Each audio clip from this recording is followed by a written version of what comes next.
Allemaal min dinge wat so lekker is soos 'n hartlike ontbyt op 'n Saterdagmôre. En ons gaan doen dit altyd lekker daar by die Wimpy en al daai lekker plekke.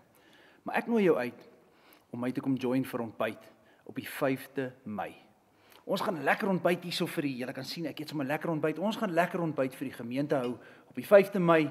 Ons gaan 'n plaasontbyt hê met sommer 'n bietjie boerewors en eiers en bacon en al daai lekker dinge. Gaan jou maar R60 kos. En dan gaan ons ook 'n kontinentale ontbyt hê vir die wat nou net lus is vir die vrugtetjies en al daai dingetjies. Dit gaan nou maar R40 kos.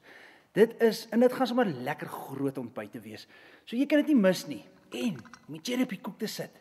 Regte, egte koffie. Nie plastiek koffie soos Jannie altyd sê nie, maar lekker boeretroos op 'n Saterdagmôre. Sommer 'n ordentlike koffie. Jy kan dit nie mis nie. Ek sien jou die 5de Mei. Gaan skryf dit sommer nou neer. Dan gaan hy. Ryk en lekker.